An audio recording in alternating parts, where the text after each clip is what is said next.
De petite à grande, Lucy Maud Montgomery. Maud est née à l'île du Prince-Édouard, une province du Canada. Elle était encore toute petite quand sa mère est morte. Son père avait tant de chagrin qu'il la laissa aux soins de ses grands-parents et prit le large, loin de leur petite île. Maud ne se sentait pas chez elle dans la maison de ses grands-parents. C'étaient des gens sévères et grincheux qui ne souriaient presque jamais. Malgré tout, Maud adorait se promener sur l'île pour cueillir des bleuets et donner des noms à tout ce qu'elle voyait. Dans son monde à elle, les pommiers s'appelaient Petit Sirop, Gavin ou Araignée. À la maison, les meilleurs amis de Maud étaient les livres, et elle se mit à rêver de devenir écrivaine. Mais ses grands-parents pensaient que lire et écrire représentait une perte de temps pour une fille. Maud commença donc à écrire des poèmes et des histoires la nuit dans sa chambre, où elle apportait des bougies en cachette. Elle pensait aux amis qu'elle s'était faits durant ses promenades et imaginait de nouveaux mondes pour eux.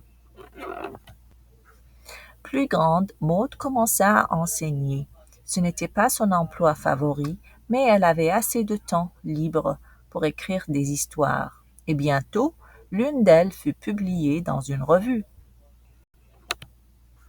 Maud se fit alors offrir un travail dans un journal. Elle était la seule femme de l'équipe. Son premier article fut publié sous le nom de plume Cynthia. Elle adorait tout de cet emploi. Elle travaillait au journal depuis 9 mois à peine lorsque son grand-père mourut. Maud dut retourner à la maison pour prendre soin de sa grand-mère, maintenant très âgée. Mais Maud n'avait pas l'intention de renoncer à l'écriture pour autant. Elle accepta de s'occuper du bureau de poste du village. Ça lui permettait d'envoyer ses textes à des journaux sans que personne le sache. En peu de temps, 30 de ses histoires furent publiées. Un jour, un article paru dans un vieux journal attira l'attention de Maud. Un couple de personnes âgées envoie une demande d'adoption à un orphelinat précisant vouloir un garçon. Par erreur, on leur envoie une fille.